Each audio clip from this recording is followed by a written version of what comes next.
자, 부동산 투자회사라는 표현이 360쪽에 나옵니다. 이 부동산 투자회사는 매년 한 문제에 꼭 나오는 파트거든요. 그래서 잘 알아두셔야 되는 파트인데요. 자, 부동산 투자회사의에 보면 이렇게 써놨습니다. 부동산 투자회사란 다수의 투자자로부터 자금을 모아서 부동산 등의 투자 운용하고 그 수익을 투자자에게 다시 돌려주는 부동산 간접 투자 기구인 주식회사를 말하며 2001년 부동산 투자회사법 제정으로 도입되었다. 이렇게. 자, 그러니까 부동산 투자회사를 우리가 간단하게 리츠 이렇게 표현하는 거죠. 자, 부동산 투자회사 리츠다. 그러면 이 리츠라고 하는 것은 지금 부동산 투자회사라는 뜻인데요.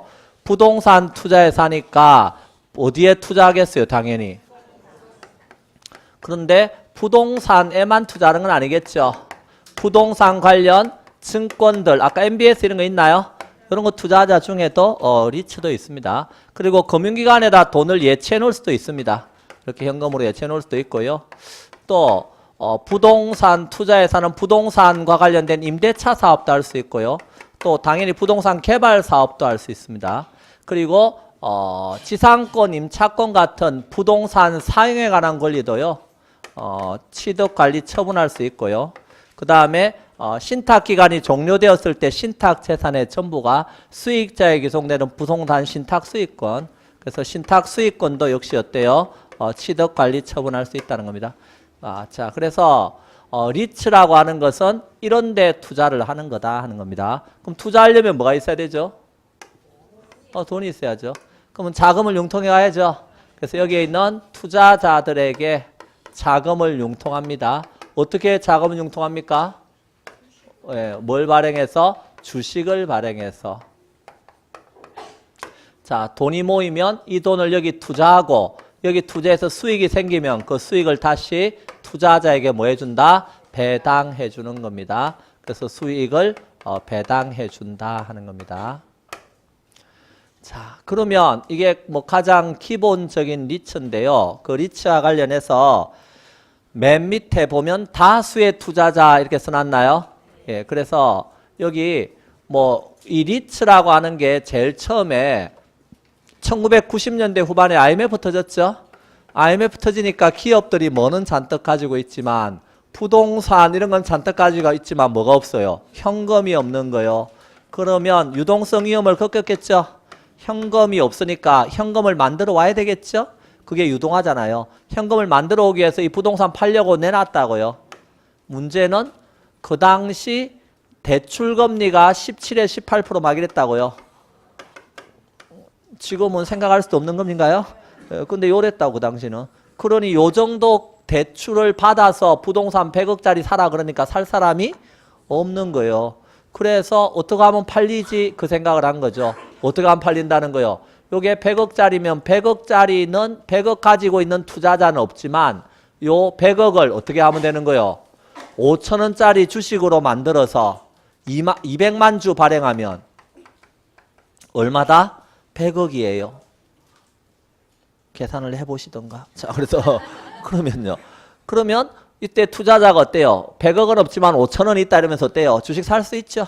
그러면 이렇게 투자자의 돈을 뭐 하는 거예요? 모아서 펀드 만드는 거예요, 사실상. 펀드 만들어서 이걸 뮤추얼 펀드라 그래요. 그래서 만들어서 이제 100억 만들어서 이거 사면, 투자하면 부동산 팔렸네요. 그래서 이게 원래 기업에 뭘 만들어주기 위해서 구조 조정을 도와주기 위해서 우리나라에 리츠가 생긴 거예요. 그래서 기업에 구조 조정용 부동산이 있다. 그러면 그런 것들이 팔릴 수 있도록 이런 리츠 시스템을 만든 거죠. 그래서 요 리츠 중에 무슨 리츠도 있냐면 기업 구조 조정 리츠라고 하는 게 있어요. 기업 구조 리츠는 어디 투자하는 리츠겠어요? 기업의 구조 조정용 부동산이 있겠죠? 구조 조정용 부동산에 투자한 리츠예요. 자, 그런데 요 기업 구조 조정용 부동산에 투자한 리츠는 우리가 서류상회사, 그걸 아까 뭐라 그랬죠? 명목회사. 그래서 페이퍼 컴퍼니인 명목회사 형태로 만들었어요. 그래서 이게 기업 구조조정 리츠면 기업의 구조조정용 부동산에 주로 투자라는 겁니다. 그래서 기업의 구조조정용 부동산에 70% 이상 투자하면 돼요. 여기는. 그래서 여기다 70% 이상 투자하라.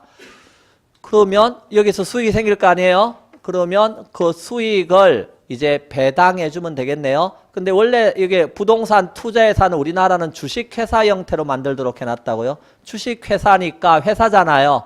그러니까 수익이 생기면 뭘 내야 돼요? 법인세를 원래 내야 된다고요. 근데 명목회사 형태로 만들어서 이것은 서류상으로만 회사니까 적어도 여기다 90% 이상 배당을 해주면 이것은 서류상의 회사에는 남는 것도 없잖아요. 그러니까 90% 이상 배당이 나가면 이 경우에는 법인세 안 내도 된다 이렇게 된 거예요. 근데 법인세를 안 내고 배당이 나가면 어때요? 수익이 많이 나가겠죠? 배당이 많이 나가니까 요거는 좀 활성화가 됐다는 거예요. 그런데 구조조정용 부동산이 아니라 일반 부동산에 투자하는 일반적인 부동산에 투자하는 리츠도 있겠죠? 그래서 이와 관련해서 두 가지 리츠가 있는데 자기관리 리츠라고 하는 게 있고요. 하나는 위탁관리 리츠라고 하는 게 있어요. 그래서 자기관리 리츠는 요 일반 부동산에 투자한 리츠인데 요거는 실체상회사로 만들었어요. 그럼 실체상회사로 만드니까 이건 실체가 있는 회사잖아요. 상권 임직원도 있고 그래서 어때요? 실체가 있는 회사니까 수익이 생기면 너건 세금 내라 그래서 법인세를 내도록 해놨어요. 요거는. 근데 법인세 떼고 나서 어때요? 배당 나가면 배당이 적을 거 아니에요. 그러니까 자기관리 리츠는 잘 안 만들어졌어요. 그래서 위탁관리 리츠다 그래서 역시 일반 부동산에 투자하지만 요거는 서류상의 회사로 만들었어요. 그럼 위탁을 한다는 것은 이 둘 다 어때요? 명목회사잖아요. 명목회사는 자산관리회사에 뭐 하는 거예요? 다. 자산관리회사에다가 관리를 맡겨야 돼요. 자산관리회사에다가. 그래서 여기 자산관리회사에다가 관리를 다 맡기는 거예요. 이것들은. 맡기고 서류상으로 회사니까 역시 90% 이상 배당 나가면 법인세 안 내야 된다. 이렇게 해준 거죠. 그래서 지금 우리나라에 몇 가지 리츠가 있다고요? 3가지 리츠가 있다. 자, 그래서 리츠 같은 경우는 여러분도 100억 없죠? 있어요? 있으면 친하게 지내보고. 자, 그럴 때 없으면 더 친하게 지내고 동지애를 느끼면서. 자, 그래서 어때요? 예. 그래서 100억은 없더라도 어때요? 이게 5천원, 만원은 다 있으니까 그거 갖고 주식 투자해서 나중에 배당을 받으면 수익이 여러 사람에게 나눠질 수 있잖아요. 그러니까 형평성의 제고 이런 것도 좋고 투자자에게 어때요? 이런 투자할 수 있는 기회를 제공한다 하는 측면에서 리츠가 활성화되길 바라는 거죠. 그래서 360쪽 맨 밑에 뭐라고 써놨어요? 다수의 투자자 이런 말 써놨나요? 그래서 리츠는 회사입니다. 회사기 때문에 회사를 설립해야 되겠죠? 설립은 어떻게 합니까? 물었을 때 설립은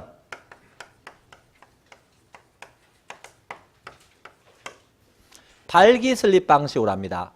발기 설립이라고 하는 것은 발기인이 모여서 설립하면 되는 거예요. 뭐하고 반대되는 개념이냐면 모집 설립이라고 하는 거하고 반대되는 개념인데요. 모집 설립은 요건이 까다로워요. 근데 요건 설립을 쉽게 해주기 위해서 발기 설립 방식에 의해서 이렇게 하도록 해놨어요. 그럼 발기인이 모여서 뭐 하면 된다고요? 설립하면 된다고요. 그럼 설립할 때 자본금이 있어야 될까요? 자본금이 있어야 되겠죠? 얼마나 있어야 될까요? 설립할 때 자본금이 있어야 되는데 요 자기관리 리츠는 요건이 까다롭다는 걸 생각하셔야 돼요. 왜? 자기가 직접 관리를 해야 되잖아요. 그러니까 요건이 상대적으로 어떻다? 까다로워요. 그래서 자기관리 리츠는 설립할 때 자본금이 현재 10억이에요. 나머지 리츠는요. 5억이에요. 5억 이렇게. 자, 그런데 요거는 현재 그렇다는 거예요. 근데 올해 7월 20일이 되면 7월 20일이 되면 요게 10억이 얼마로 바뀌느냐 하면 아니에요. 5억으로 바뀌어요.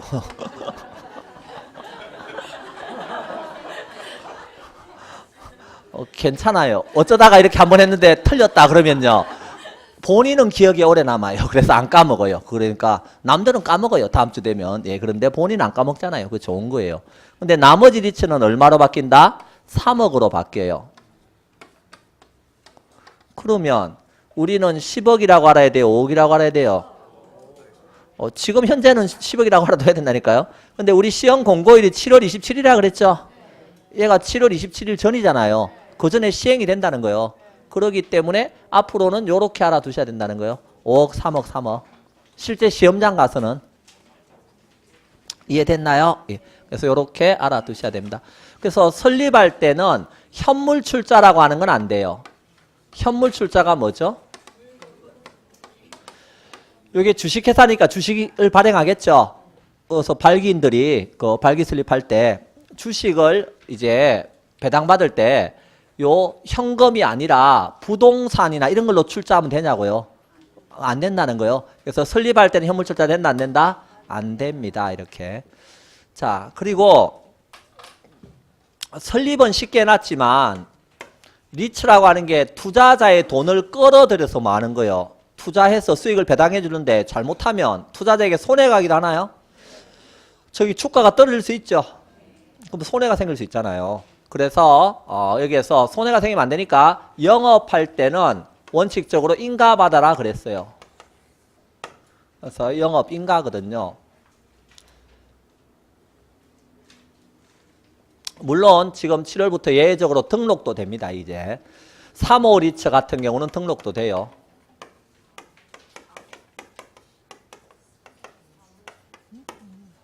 3호 하는 게 아니고요.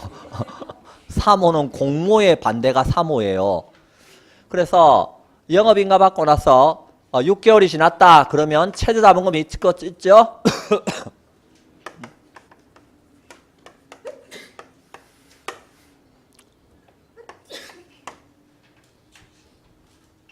설립은 쉽게 해놨지만 요렇게만 하면 리츠가 너무 난립되어서 투자자에게 손해를 줄 수 있다는 거예요. 그러니까 영업인가 받고 나서 6개월이 지났다 그러면 최저자본금 해가지고 자기관리 리츠는 여기가 70억 나머지 리츠는 50억 이상은 돼야 된다 이렇게 한 거예요.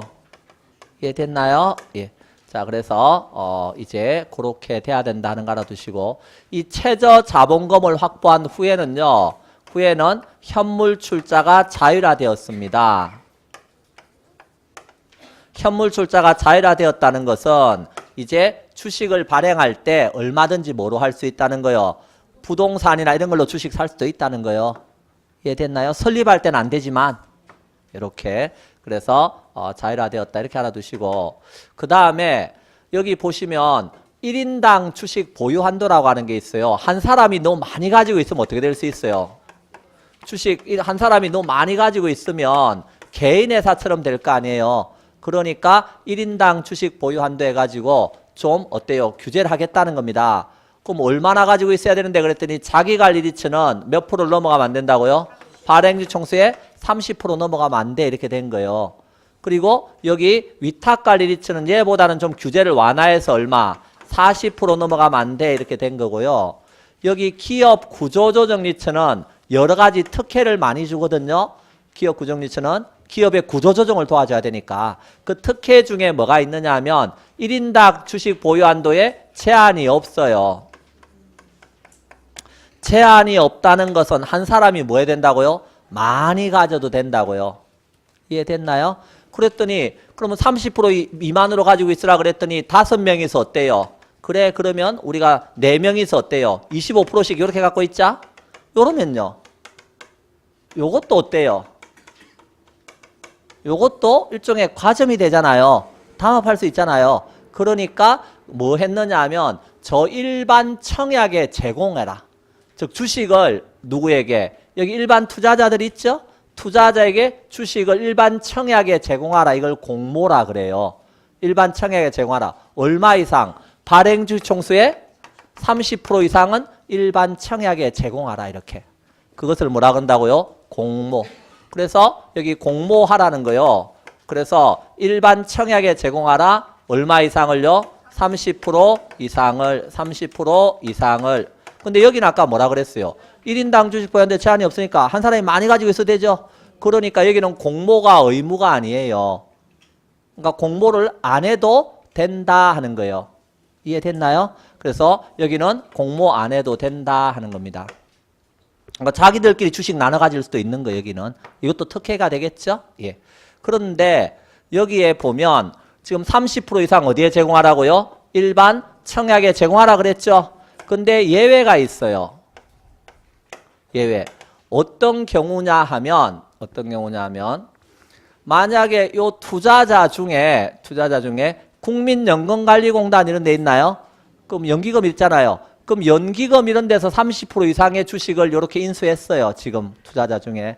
그럼 연기금 이런 데서 어때요? 30% 이상 주식을 갖고 있어요. 그러면 그거는 연기금 어차피 국민 돈이잖아요. 그러니까 그거는 다시 일반 청약에 제공을 안 해야 된다는 거예요. 뭐 한 거하고 똑같이 봐주는 거예요. 일반 청약에 제공한 거하고 똑같이 봐준다고요. 그러니까 어디서 예외는요. 요 공모라고 하는 건 일반 청약에 제공하는 거죠, 지금? 일반 청약에 제공하는 건데 예외라는 건 일반 청약에 제공 안 해야 된다는 거예요. 어디에서? 연기금 이런 데서 얼마 이상 가지고 있다면 주식을 30% 이상 가지고 있다면 그거는 일반 청약에 제공을 안 해도 되죠? 요걸 3호라 그래요. 공모 안 해도 되니까. 이해됐나요? 그러니까 요런 이제 것에서는 뭐가 나올 수 있다? 3호가 나올 수 있다는 거 예외적으로. 그 말 이해됐나요? 그래서 이제 연기금 이런 데서 일반 청약에 제공했다. 그러면 이런 건 3호가 가능하다는 겁니다. 자, 그래서 요런 경우는 3호예요. 그럼 3호 같은 경우는 등록해도 된다는 거예요. 이게 지금 인가하고 등록은 절차가 다르거든요. 인가는 요건이 까다롭고요. 등록은 훨씬 더 쉬워요. 이게.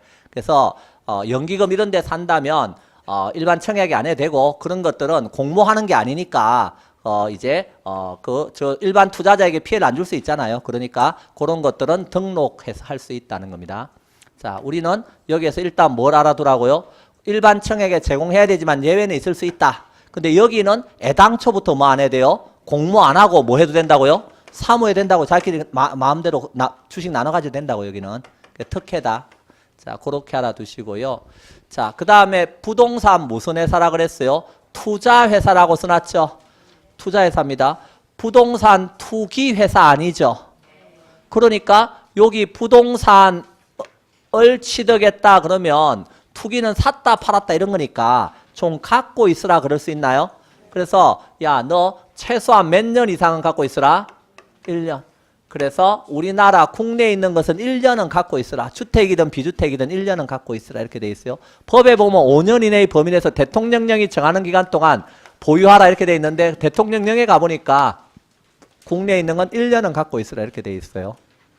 자, 그 다음에 부동산 투자회사니까 주로 어디에 투자해야 되겠어요? 부동산에 투자해야 되겠죠? 그래서 부동산이나 부동산 관련 증권 그리고 현금으로 매 분기만 이제 100분의 80 이상은 가지고 있으라. 그 중에 부동산으로는 얼마나 갖고 있어야 된다? 100분의 70 이상은 부동산이어야 한다. 이렇게 돼요. 그 다음에 부동산 투자회사는 주식회사라 그랬죠? 그럼 주식회사입니다. 주식회사는 주식을 발행해서 자금 모아오죠? 그럼 은행에서 대출은 받아요? 안 받아요? 지금 시중에 있는 주식회사 많이 있잖아요. 거기서는 은행에서 대출 받을까요? 안 받을까요? 안 받아요?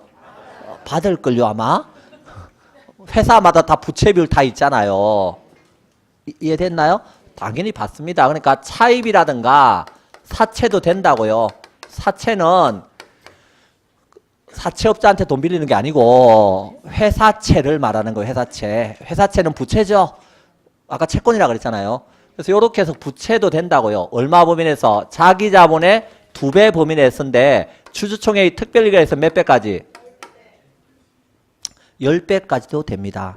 자, 그래서 일단 360쪽 맨 밑에 다수의 투자자라고 되어 있는 거 보입니까? 그래서 거기 361쪽 맨 위에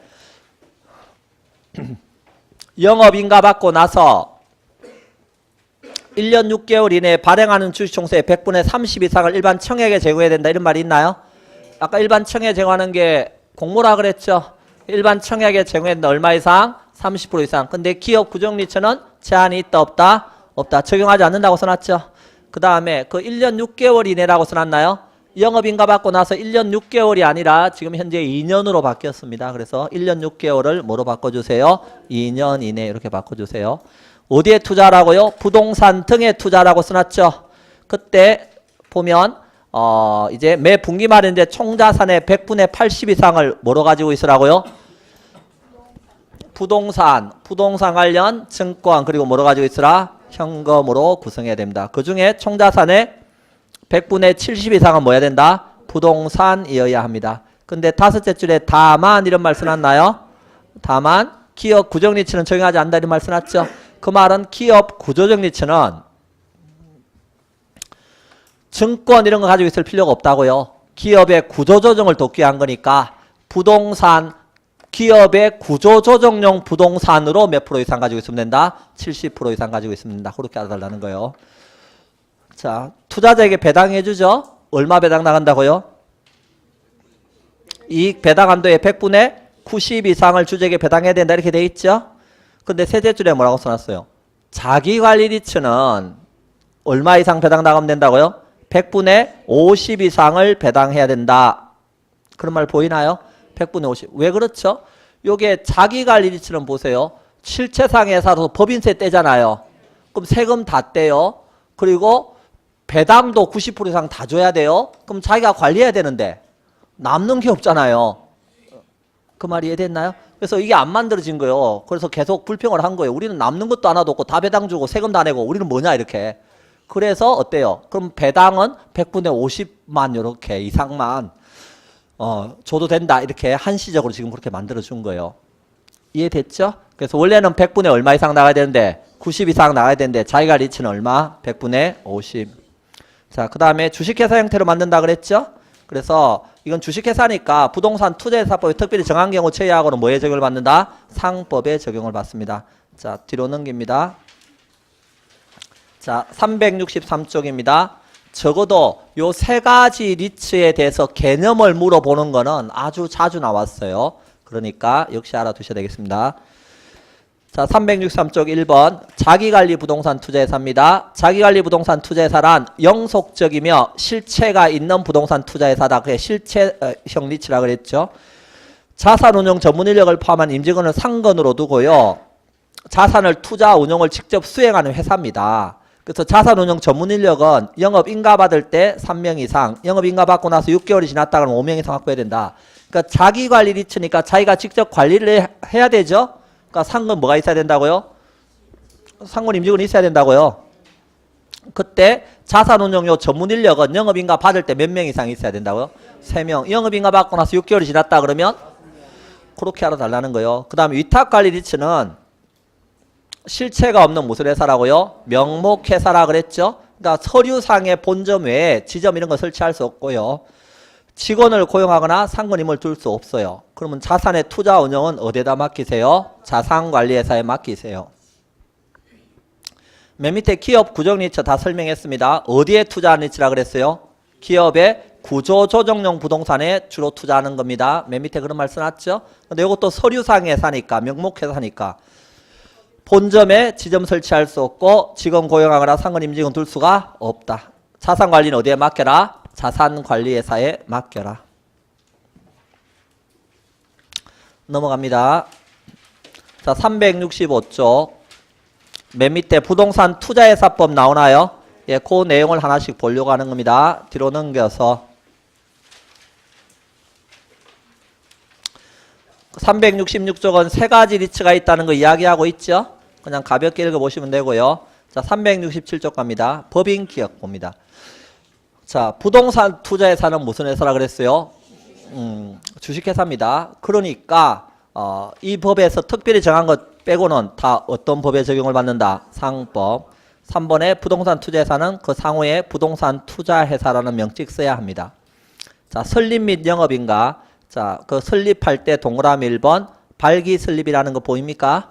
그 다음에 현물 출자에 설립할 수 있다 없다? 없다 하는 게 동그라미 2번에 나오죠? 예. 설립할 때 자본금 현재 얼마라고요? 현재는 10억이라 그랬죠? 그 10억입니다. 나머지 리츠는 얼마고? 5억이고 근데 앞으로 얼마로 바뀔 거다? 5억과 3억으로 바뀔 거다. 자, 그 다음에 뒤로 넘겨서 자, 그 가운데 5번 영업인가 받고 나서 투자회사 최저자본금 얼마라고요? 자기관리 리츠는 70억 나머지 리츠는 50억입니다. 자, 맨 밑에 7번 위탁관리 리츠 이런 거는 서류상 회사니까 본점에 지금 설치할 수 없다 그랬죠. 직원을 고용하거나 상권임은 둘 수 있다 없다? 없다. 주식에 거기 369쪽 발행해서 공모입니다. 공모가 아까 뭔지 설명했죠. 일반 청약에 제공해야 되는 겁니다. 그때 동그라미 2번에 얼마 이상 청약에 제공하라 그랬어요? 100분의 30 이상 제공해야 된다고 돼 있죠. 근데 3번에 이에도 불구하고 일반 청약에 제공하지 아니할 수 있다는 말 있나요? 어디에서? 아까 국민연금공단 이런 데 있나요? 그 1년 6개월이 아니라 2년으로 바꾸라 그랬죠. 2년에서 연기금 이런 데서 이제 부동산 투자회사가 발행한 주식 총수의 얼마 이상을 인수했다? 100분의 30 이상을 인수했다. 그 말 이해됐죠? 그러면 요거는 일반 청약에 제공하는 걸로 보는 거예요. 그러니까 공모 또 별도로 한다 안 한다? 안 한다. 그러니까 이게 사모라고요. 별도로 공모 안 해도 되니까. 요런 사모형 리츠 같은 경우는 등록이 가능해졌다고 이제 7월달부터 그런 내용입니다. 자, 그 정도 하나 보시고요. 그 다음 맨 밑에 그 주식의 분산입니다. 한 사람이 얼마나 가지고 있어야 된다 그랬어요? 뒤로 넘겨서 370정면에 자기관리치는 100분의 30을 넘어가면 안 되죠. 위탁관리치는 100분의 40을 넘어가면 안 됩니다. 자, 그렇습니다. 그런데 2항에 보니까 국민연금공단 이런 사람은 1을 적용하지 않는다고 돼 있죠. 그럼 국민연금공단 이런 데는 많이 가지고 있어도 된다는 거요.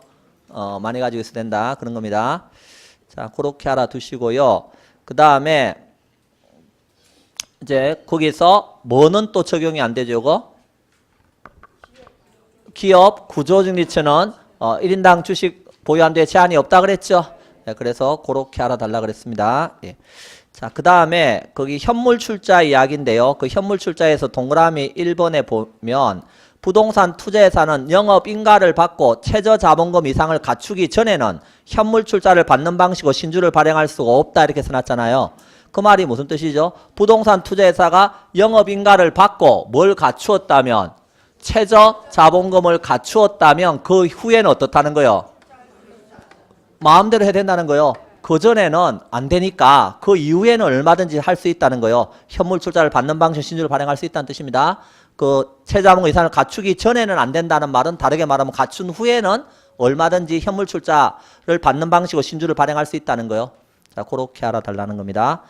자, 그 다음에 371쪽 맨 밑에 자산의 투자 운용 방법입니다. 거기에 뭐가 있어요? 아까 요 내용 있죠? 부동산을 뭐 할 수 있고요. 취득, 관리, 개량, 처분할 수 있겠죠? 부동산 관련 무슨 사업도 할 수 있고 개발 사업. 그럼 부동산 임대차 사업도 할 수 있다 그랬죠? 그 다음에 증권 매매도 할 수 있나요?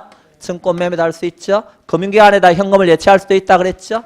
그 다음에 거기 지상권, 임차권 같은 부동산 사용에 관한 권리도 취득, 관리, 처분할 수 있다 이렇게 써놨고요. 뒤로 넘겨서 신탁 수익권도 뭐 할 수 있다고요? 취득, 관리, 처분할 수 있다. 그런 말이 나옵니다. 그래서 뭐 그렇게 가볍게 보시고요. 아까 자기관리 리츠는 전문 인력 있어야 된다 그랬죠? 기억납니까? 영업인가 받을 때 3명, 또 영업인가 받고 나서 6개월이 지났다 그러면 5명. 근데 그 5명 중에 자산운용 전문 인력에 기억본에 보니까 누가 들어가 있어요? 감정평가사 또는 공인중개사로 해당 분야 5년 이상 종사한 사람도 자산운용 전문 인력이 되죠. 그래서 여러분의 레벨이 감정평가사하고 똑같은 거예요. 예. 그래서 왜 전문 인력이잖아요. 최고의 전문 인력. 그래서 여러분에게 꿈과 희망을 심어주기 위해서 하나 넣어놨어요. 거기. 자, 그 다음에 이제 뭐 나머지 그 372쪽 맨 밑에 자산관리회사 인가라는 말 찾았나요? 자산관리회사 요것도 인가 받아야 되는데 얼마 이상 있어야 된다고 자본금? 70억. 그 다음에 자산운용 전문인력 5명 이상 상권으로 둘 것. 그냥 그 정도 한번 보시고. 그 다음에 373조에 가면 파란색 5번에서 부동산 투자 자문회사라고 있어요. 요 자산관리회사는 인가받아야 된다 그랬죠? 그런데 자문회사는 말 그대로 평가하고 자문하고 이런 업무 하는 거예요. 거기는 자본금 이번에 10억 이상이고 전문인력 몇 명 이상? 3명 이상인데 요거는 인가가 아니고 뭐라는 거? 등록이라는 걸 좀 조심해서 보세요. 예. 자, 맨 밑에 6번 처분 제한입니다. 자, 마음대로 팔아먹으면 안 되겠죠? 왜 투기 회사 아니니까. 그래서 뒤로 넘겨서 374쪽 메뉴에 아까 국내에 있는 부동산 중에서 주택법에 따른 주택은 몇 년이라고요? 1년. 그럼 주택 말고 다른 그 비주택은요? 주택이 아닌 부동산도 1년이죠? 아니 왜 그럼 나눠놨을까요? 똑같이 1년인데? 원래는 주택이 이게 3년이었어요. 주택은 3년 동안 갖고 있으라 그랬거든요. 샀다 팔았다 그러면 투기니까.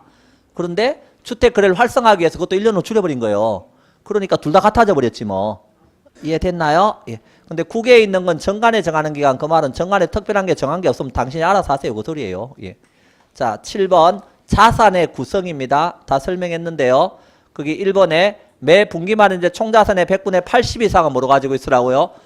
부동산 관련 정권 현금으로 가지고 있으라 그랬죠. 그 중에 100분의 70 이상은 뭐 해야 된다? 부동산이어야 한다. 자, 맨 밑에 배당입니다. 아까 다 설명했어요. 몇 프로 이상 배당하라고요? 90. 그런데 375쪽 메뉴에 2번에서 자기관리리츠는 올해 말까지 얼마? 100분의 50 이상을 됐나요? 예. 자, 주택에 배당하면 됩니다. 9번 차입 및 사채라고 써놨죠? 그래서 차입하고 사채는 그 동그라미 이번에 보면 자기 자본의 2배를 초과할 수 없다 그랬죠? 그런데 주주총회의 특별결의가 있어 몇 배까지? 10배까지도 된다. 보이죠? 예. 자, 그렇게 보시고 나머지 내용은 생략합니다. 자, 그러면 이렇게 열심히 배웠잖아요. 리츠에 대해서. 배웠으면 모의고사에 또 문제를 내겠죠, 당연히. 문제를 냈어요. 자, 봅시다. 자, 29번에 이렇게 물었네요. 자, 우리나라 부동산 투자회사에 관한 설명으로 틀린 거 1번. 영업인가를 받거나 등록을 한 날로부터 6개월이 지난 자기관리치의 자본금은 70억 이상이어야 된다. 맞나요? 예, 맞네요. 자, 부동산 투자회사는 주식회사로 하고 그 상호에 부동산 투자회사라는 명칭을 써야 된다. 맞다. 예, 훌륭합니다. 자, 3번. 영업인가를 받거나 등록을 한 날로부터 6개월이 지난 위탁관리 부동산 투자회사 및 기업 구정 부동산 투자회사의 자본금은 각각 50억 이상이어야 한다. 6개월이 지나면 아까 50억 이상이라 그랬죠? 그래서 맞네요. 자, 5번에 이렇게 써놨어요. 부동산 투자회사는 부동산 투자회사법에서 특별히 정한 경우를 제외하고는 상법에 적용을 받는다. 요건 주식회사니까 상법 적용한다 그랬죠? 네, 맞는 겁니다, 다. 근데 4번에 부동산 투자회사는 부동산 등 자산의 운용에 관해 회계 처리할 때는 국토교통부가 정하는 회계 처리 기준에 따라야 한다. 그건 배운 적 없다. 이렇게. 모든 내용 100% 알아서 어떡합니까? 배운 범위 내에서 어때요? 다른 게 다 맞죠? 그러면 얘가 틀린 거예요. 우리가 뭐 국토교통부 장관 따르는지 금융위원회 따르는지 그런 거 안 배웠잖아요. 몰라도 돼요, 그거는. 예, 그러니까 제가 강의한 내용만 아시면 되는 거예요. 자, 넘어갑니다. 자, 마지막으로 377쪽 뭐가 남았어요? 프로젝트 파이낸싱 하나 남았네요. 자, 그래서 요 내용 보고 마칩니다. 갑자기 기분이 좋아지죠? 예. 자, 프로젝트 파이낸싱이라는 말은 뭐 우리가 말 그대로잖아요. 여기 사업주가 있어요. 그럼 사업주가 있으면 요 사업주하고 여기 은행이 있겠죠. 그러면 우리가 일반적인 기업 대출은 어떻게 돈 받아온다는 거예요? 사업주가 여기로 돈 받아오고 사업주에 뭐 재산이나 신용이나 이런 걸 담보로 잡히는 거죠. 이런 걸 담보로 잡히고 돈 빌려오는 게 일반 기업 대출입니다. 그럼 이렇게 나가면 여기서 대차 대조표, 사업주의 대차 대조표가 있는데 이 대차 대조표 차변하고 대변이 있다는 거예요. 차변에는 자산, 대변에는 부채와 자본이 기록이 되네요. 그러면 여기서 어떤 거? 부채가 늘어나요, 안 늘어나요? 늘어나겠지. 사업주가 돈 빌려왔으니까 자기 대차대표 부채가 늘어나겠죠. 요렇게 될 거라는 거예요. 일반 기업 금융이면. 근데 프로젝트 파이낸싱은 그렇게 하는 게 아니고 이 사업주가 출자를 해서 뭘 만든다고요? 프로젝트 회사를 만들어요. 그럼 프로젝트 회사가 여기가 차입의 주체가 되는 겁니다. 차입의 주체가 되고 여기가 일반적으로 시행사가 되는 거예요. 그래서 돈을 빌려올 때 이쪽으로 파이낸싱이 이루어진다는 거예요. 돈이 이쪽으로 온다는 겁니다. 그러면 돈이 이쪽으로 안 갔죠? 안 갔으니까 여기에 부채가 늘었어요, 안 늘었어요? 안 늘었잖아요. 그러니까 사업주의 대차 대조표에는 영향을 주지 않으면서도 자금을 융통해서 지금 이 프로젝트를 진행한다는 거예요. 그래서 그것을 뭐라고 썼어요? 장부 바깥에서 자금을 융통했다. 즉 사업주의 장부에는 손을 안 댔잖아요. 그 바깥에서 자금 융통해서 개발 사업했다 이 소리입니다. 그게 부의 금융입니다. 자, 그러면 뭐가 담보인데 그랬을 때 이 프로젝트 자체의 수익성이라든가 즉 프로젝트 자체의 자산이라든가 이게 담보라는 거예요. 여기서 발생하는 현금 흐름 이런 게 담보라는 겁니다. 그럼 이게 담보라는 말은요. 만약 프로젝트가 실패했어요. 그럼 실패했으면 일반 기업 금융 같은 경우는 이런 게 담보인데 지금 A 재산을 담보 잡히고 돈 빌려왔는데 원금 이자를 안 갚아요. 그래서 경매 들어갔어요. 그럼 A 재산을 처분해도 지금 어때요? 대출 원리금 상환액에 부족액이 생겼어요. 그럼 은행은 어떡합니까? 넓은 마음으로 이해해서 없던 일로 합시다. 그러는 게 아니라 부족분에 대해서 법원으로부터 부족분 지급 판결을 받아가지고 요 사업주의 다른 재산 있죠?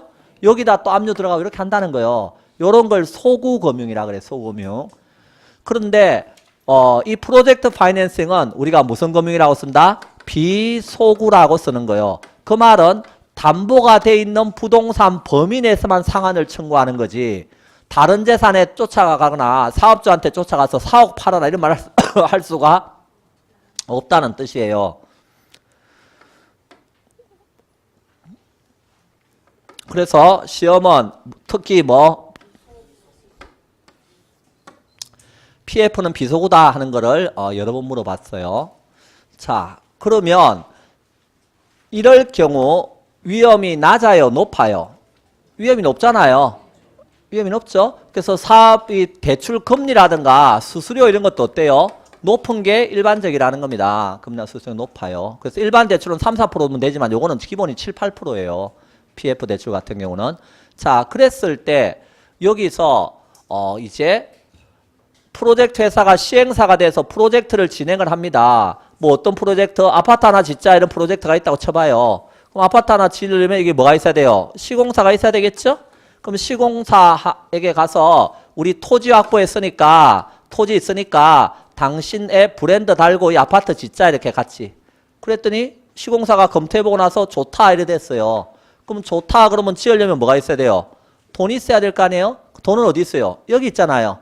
그래서 이쪽에 가서 어때요? 손잡고 가서 우리 아파트 지으려고 하는데 좀 PF 형식으로 대출 좀 해주세요. 그러면 금융기관에서는요.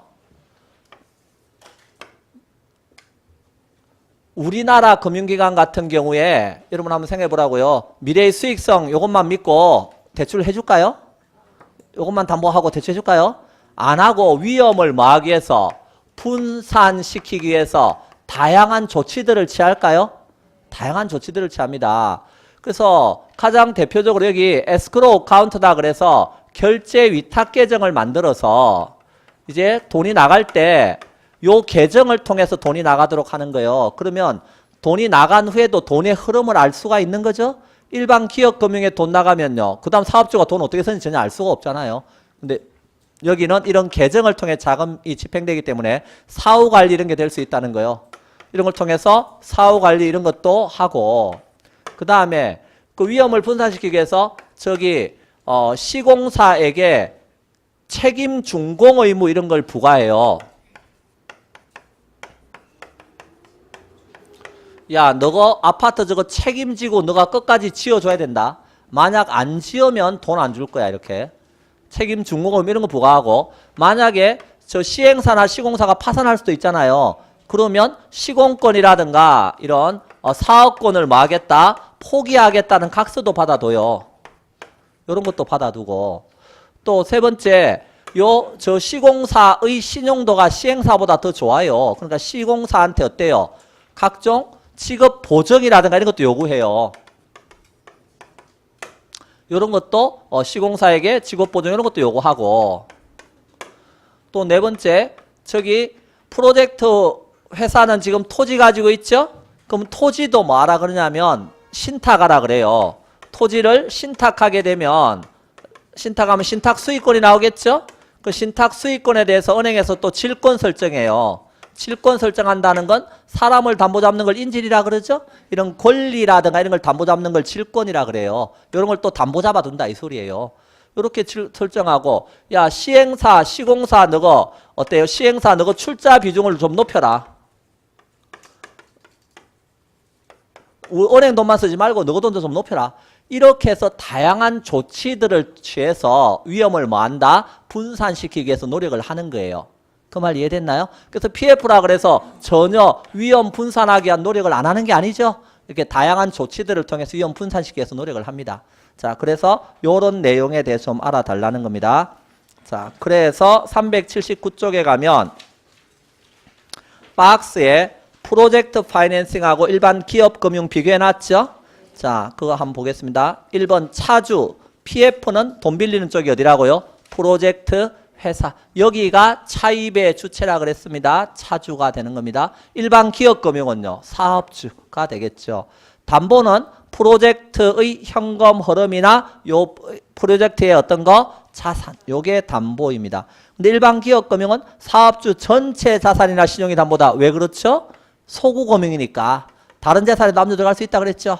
네, 그렇다는 뜻입니다. 상한 재원은 당해 프로젝트에서 발생하는 현금 흐름으로 이게 담보니까 상환하겠다 이런 뜻이 되고요. 기업 금융은 사업주 전체 재원입니다. 자, 그 다음에 자금 관리는 여기는 위탁 계정을 통해서 이루어진다 그랬죠. 그런데 일반 기업 금융은 차주가 지가 알아서 관리한다는 소리입니다. 그 다음에 소구권 행사는 여기는 뭐라고요? 비소구라 그랬죠. 소구권 행사가 배제된다. 또는 제한 소구금융이다 이런 말도 쓰는 거죠. 소구권 행사가 제한된다. 제한 소구금융 이렇게. 자, 근데 기업금융은 아까 소금융이라 그랬어요. 채무 수용 능력은요. 여기는 아까 무슨 금융이라 그랬어요? 부채금융이라 그랬죠. 그러니까 부채가 안 늘어났죠. 그러니까 다른 데서 돈 빌릴 수도 있는 거예요. 부채가 안 늘어났으니까. 근데 일반 기업금융은 부채가 늘었죠. 그러면 딴 데서 돈 빌리기 어렵다는 거예요. 자, 그런 뜻입니다. 그 다음에 사후관리에서 보시면 엄격한 사후관리를 하는 게 뭐요? PF고 그렇지 않은 게 뭐요? 일반 기업금융이고 주로 SOC 사업이나 이렇게 대규모 개발 사업에 쓰는 게 PF고 뭐 일반 사업에 쓰는 게 기업금융이다. 자, 그래서 요 두 가지 차이점 정도 이렇게 알았네요. 그래서 시험은 지금까지 주로 비소구 또는 무슨 소구? 제한소구다 이런 걸 중심해서 많이 나왔고 뭐 부예금융 이런 것도 물어볼 수 있고 그렇습니다.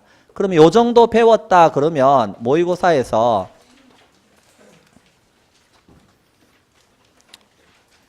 많이도 물어놨네요. 자, 30번 이렇게 물었어요. 프로젝트 파이낸싱에 관한 설명인데 틀린 건요. 1번 당해 프로젝트의 사실상의 소유주인 프로젝트 사업주의 기존 자산 부채와는 구분되는 별개의 프로젝트에 대해서 투자를 위한 금융이다. 여기 자산 부채는 손을 안 댔잖아요. 요거하고는 별개의 프로젝트에 대한 금융이라고 이렇게. 그래서 1번은 맞는 말입니다. 2번 자금 대부자는 여기 은행을 말하는 거죠. 대부자는 해당 프로젝트의 자산과 산출물의 시장가치 가로 열고 장래의 현금 흐름을 담보로 대출한다. 맞나요? 요거 자산의 현금을 요걸 담보로 하는 거죠. 맞는 말입니다. 자, 3번 프로젝트 시행회사의 대출금을 프로젝트 사업주가 사용하는 부예금융이다.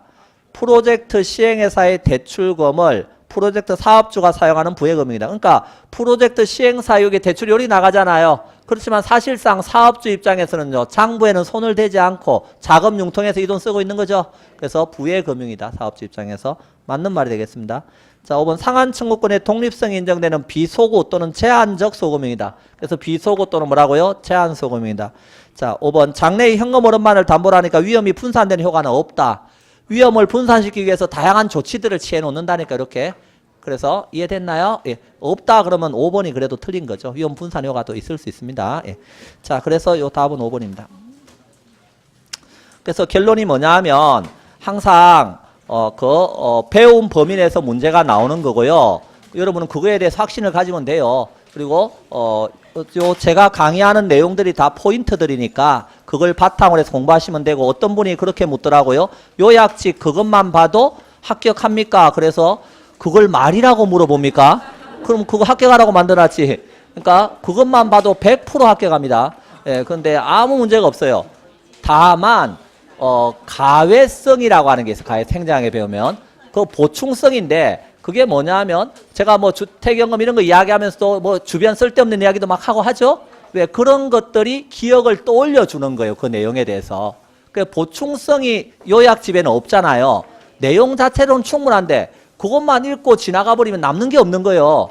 왜? 보충시켜주는 게 없으니까. 그러니까 요런 그 기본서랑 같이 콘앞에서 보면서 그 내용이 무슨 말인가 하는 걸 내꺼타 시키시라고요. 그러면 합격하는데 아무런 제약이 없다는 거예요.